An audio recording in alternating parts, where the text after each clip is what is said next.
رحیم اللہم صلی علی محمد وعلی آل محمد وبارک وسلم۔ اللہ تبارک و تعالی نے سورہ حجرات کی ابتدا میں حضور صلی اللہ علیہ وسلم کے حقوق ذکر کیے ہیں۔ آپ صلی اللہ علیہ وسلم کے حقوق کے بارے میں تذکرہ کرتے ہوئے فرمایا کہ یا ایھا الذین آمنوا لا ترفعوا اصواتکم فوق صوت النبی، کہ اے لوگو پیغمبر سے اپنی آوازوں کو اونچا نہ کرو، ولا تجہروا لہ بالقول کجہر بعضکم لبعض، اور پیغمبر کے سامنے ایسے اونچی آواز میں مت بولو جیسے آپس میں بات کرتے ہو۔ اب ہم دیکھتے ہیں کہ کیا یہ حکم فقط حضور صلی اللہ علیہ وسلم کی زندگی میں تھا یا اب بھی ہے؟ تو علماء کرام کے ہاں حضرات علماء نے یہ بیان کیا ہے کہ یہ حکم فقط حضور صلی اللہ علیہ وسلم کی زندگی کے ساتھ خاص نہیں تھا، کیونکہ ہمارا عقیدہ الحمدللہ یہ ہے، اہل سنت والجماعت کا راجح عقیدہ یہ ہے کہ حضور صلی اللہ علیہ وسلم اپنے روضہ مبارک میں زندہ ہیں۔ اللہ تبارک و تعالی نے انہیں زندہ رکھا ہوا ہے۔ جو وہاں جاتا ہے درود و سلام کا تحفہ پیش کرتا ہے، آپ صلی اللہ علیہ وسلم سنتے بھی ہیں اور جواب بھی دیتے ہیں، اور جو کوئی دور سے صلاۃ و سلام پڑھتا ہے، درود و سلام بھیجتا ہے، تو اللہ کے فرشتے لے جاتے ہیں۔ تو جس طرح حضور صلی اللہ علیہ وسلم کی زندگی میں مجلس نبی کا ادب تھا، ویسے آج بھی وہ ادب باقی ہے۔ یعنی کوئی آدمی روضہ رسول کے پاس ہو، اس پر اب بھی یہ لازم ہے کہ حضور صلی اللہ علیہ وسلم کے روضہ کے پاس جا کر شور و شرابہ نہ کرے، اونچی آواز میں بات نہ کرے، بلکہ جو لوگ وہاں گئے ہیں، اللہ تعالی ہم سب کو بار بار لے جائیں۔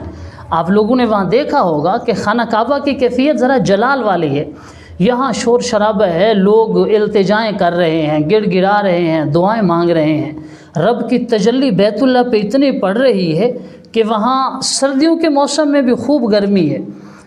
مگر جو مدینہ منورہ ہے، یہاں کا موسم بھی اتنا سہانا ہے، اور یہاں کا جو ماحول ہے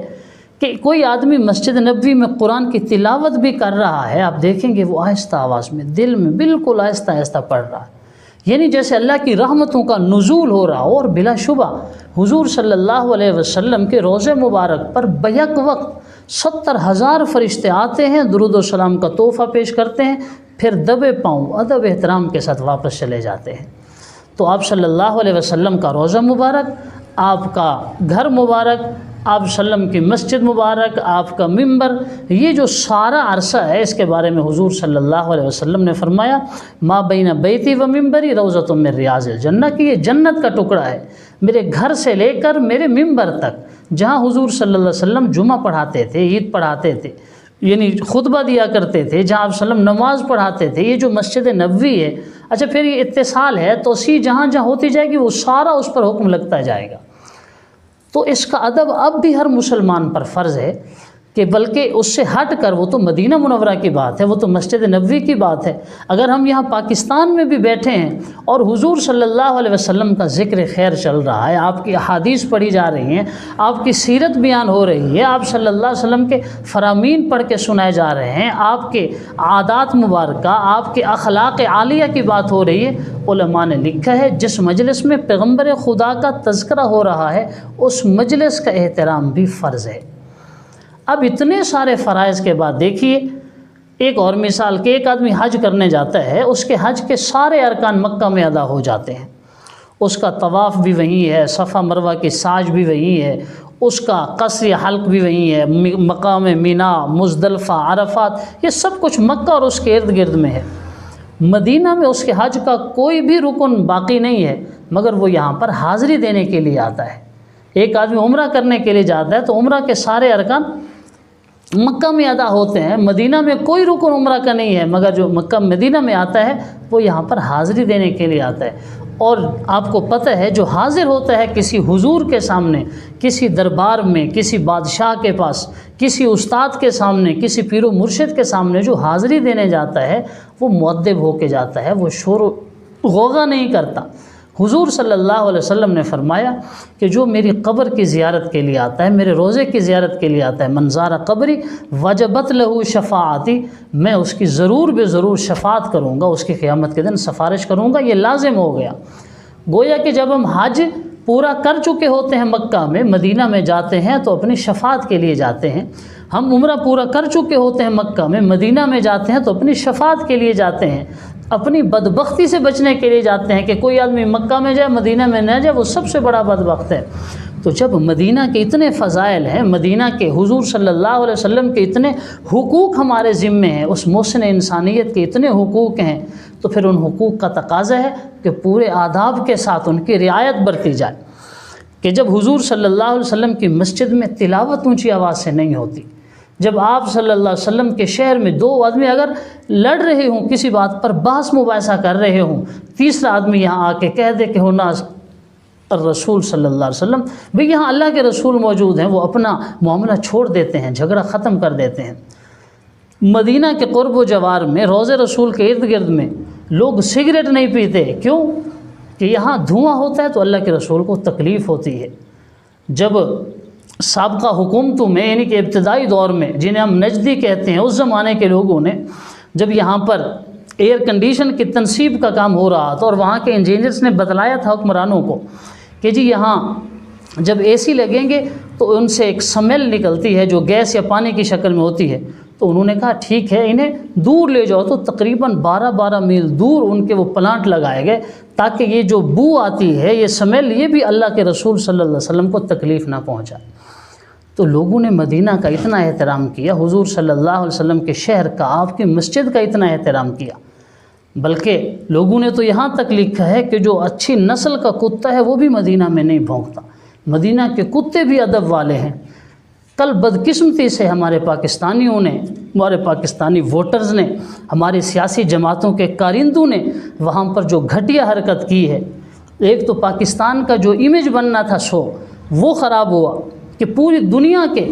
حکمران وہاں پر آتے ہیں، سبھی مسلم حکمران آتے ہیں، سبھی مسلم ممالک کے اپوزیشن کے لوگ ان کے حامی جمع ہوتے ہیں۔ کبھی اس طرح کا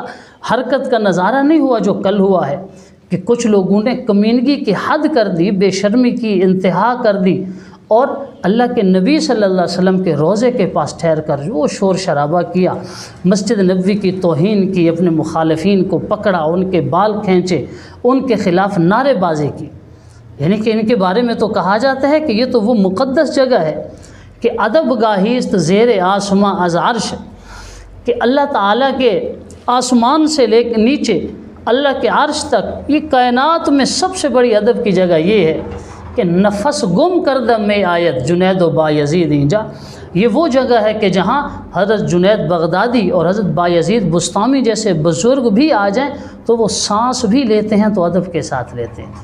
سانس بھی لیتے ہیں تو ادب کے ساتھ لیتے ہیں۔ لیکن ان بے شرموں نے، اخلاقیات سے عاری لوگوں نے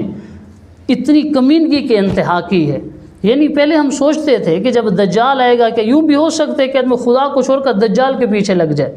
آج اللہ نے ہمیں اپنی آنکھوں سے دکھا دیا کہ یہ ایسے عقل کے اندھے ہیں، نہ انہیں اللہ کی حرمت، نہ انہیں اللہ کے رسول کی حرمت، نہ اللہ رسول کے احکامات، اپنا سیاسی ویژن، اپنا سیاسی لیڈر، سب کچھ ان کے لیے وہی ہے۔ بہرحال یہ دجالی فتنے ہیں، اللہ ان سے حفاظت فرمائے، اور ان لوگوں کو اپنے ایمان کی فکر کرنی چاہیے۔ اور ہمیں مجموعی طور پر دیکھیے، جو جس بھی پولیٹیکل پارٹی سے تعلق رکھتا ہے، جو بھی اس کا سیاسی لیڈر ہے، اس کی عقیدت اسے مبارک ہو، اختلاف کریں، دلیل کے ساتھ کریں، اپنے تعلقات کو کشیدہ نہ کریں، لیکن یہ چیزیں پھر بھی الگ ہیں۔ حضور صلی اللہ علیہ وسلم کے روضے کے پاس جا کر یوں ڈرامہ بازی کرنا، اس کو بالکل ڈی چوک کا منظر بنا دینا، اور ایسا باور کرانا گویا کہ ہماری پہنچ سے کوئی چیز بھی دور نہیں ہے۔ اللہ تعالیٰ کا رحم ہوا ہے، 3 سال کے بعد حج اور عمرہ کے کھلے ہیں، جہاں بالکل ایک انسان نہیں تھا وہاں لاکھوں انسان پہنچے ہوئے ہیں۔ انسان ساری زندگی تڑپتا رہتا ہے، سسکتا رہتا ہے، پیسے جوڑتا ہے، دعائیں کراتا ہے، ایک ایک لمحہ گھٹ گھٹ کے گزارتا ہے، پھر جا کر وہاں پہنچتا ہے، اللہ رسول کے دربار میں مناجات کرتا ہے، دعائیں کرتا ہے۔ تو دیکھیے اس کی قلب کی کیفیت کیا ہوتی ہے۔ اور یہ جو بدبخت گئے ہیں اور یوں سمجھے کہ یہی ایجنڈا لے کر گئے ہیں، ہمیں کسی حکمران سے کوئی ہمیں ہمدردی نہیں ہے، ٹھیک ہے وہ آپ کے مخالف ہیں، آپ اپنی مخالفت پوری کریں، لیکن موقع مال دیکھیں کہ کس جگہ پہ جا کے کیا کر رہے ہو۔ جہاں اللہ کی عبادت کرنی تھی، یعنی جس مقام تک پہنچنے کے لیے لوگ پہلے پروگرام بناتے تھے، جب دربار رسالت میں پہنچیں گے تو ہم کس طرح گفتگو کریں گے، ہم کن الفاظ میں آقا کو سلام کریں گے، اس دربار میں جا کر اپنے ملک کی سیاسی عصبیت کو لے جانا، مسجد نبوی کی توہین کرنا، روضہ رسول کی توہین کرنا، یا دوسرے لفظوں میں رسول اللہ کو تکلیف پہنچانا، یہ بہت بڑا عمل ہے، بہت بڑا عمل ہے۔ اور اخلاقیات کے اعتبار سے یوں سمجھیے کہ ہمارے ضمیر کا جنازہ اٹھ چکا ہے کہ ہم اتنے گر چکے ہیں کہ رسول اللہ کے گھر میں جا کر بھی ہم اپنے اختلافات کو ہوا دے رہے ہیں۔ کتنے 100 موقع آپ کو مل جاتے، آپ باہر ریسٹورنٹ میں احتجاج کر لیتے، روڈ پہ احتجاج کر لیتے، آپ کو پاکستان میں موقع ملتا، آپ یہاں انہیں گندے انڈے مار لیتے، نعرے بازی کرتے، جوتے مارتے، جو مرضی کرتے، لیکن رسول اللہ صلی اللہ علیہ وسلم کے دربار کی بھی کوئی وقت اہمیت ہے۔ آپ کسی ڈی سی آفس کے باہر جا کر شور شرابہ کریں، آپ کو پتہ چل جائے گا۔ کسی آفیسر کے دفتر کے اندر جا کر یوں شور شرابہ کریں، پھر آپ کو پتہ چلے گا کہ کیا ڈیکورم ہوتا ہے۔ اللہ کے رسول کے دربار کے پاس جا کر، جہاں اللہ نے صحابہ کو تنبیہ کی تھی کہ میرے نبی کے سامنے اونچی آواز میں بات نہ کرنا، ورنہ تمہارے صدقات، نیکیاں، نماز، روزے سب کچھ ضائع ہو جائیں گے۔ جن صحابہ کی آواز قدرتی طور پر اونچی تھی، انہوں نے دربار رسالت میں آنا چھوڑ دیا کہ کہیں ہماری اونچی آواز سے ہمارے اعمال ضائع نہ ہو جائیں۔ اور یہ ایسے بدبخت ہیں، یہ ایسے شتر بے مہار ہیں کہ روضہ رسول پر جا کر، دربار رسالت میں جا کر، جہاں انسان عاجزی کی انتہا کرتا ہے، جہاں لوگ جاتے ہیں تو ان کے آنسو تھمنے کا نام نہیں لیتے، اور یہ بدبخت وہاں جا کر اپنا سیاسی پاور شو کر رہے ہیں۔ ان کی عقل پہ ماتم کیا جانا چاہیے۔ اللہ تعالیٰ انہیں بھی ہدایت دے، اللہ ہمیں بھی ہدایت دے، اور یہ جو کچھ ہوا ہم اللہ سے معافی مانگتے ہیں۔ اللہ تعالیٰ پوری امت کی طرف سے ہماری اس معافی کو قبول فرمائے۔ حضور صلی اللہ علیہ وسلم سے ہمیں سچی عقیدت اور سچی محبت نصیب فرمائے۔ سابقہ لوگ جو مکہ کے، مدینہ کے حکمران رہے، وہ کس قدر ادب کرتے تھے، عقل دنگ رہ جاتی ہے، عقل حیران رہ جاتی ہے۔ یعنی جو ترک حکمران تھے، ان کے بارے میں ایک واقعہ پڑھا، بڑی حیرانی ہوئی کہ جب پرانی عمارت مدینہ منورہ کی گرائی جانے لگی تو انہوں نے کہا کہ جو ہتھوڑے ہیں، ہتھوڑے کے اوپر کپڑا باندھ لیجئے تاکہ آواز کم پیدا ہو، تاکہ گرد و غبار بیٹھ جائے، تاکہ شور شرابہ نہ ہو، اللہ کے رسول صلی اللہ علیہ وسلم کو تکلیف نہ ہو۔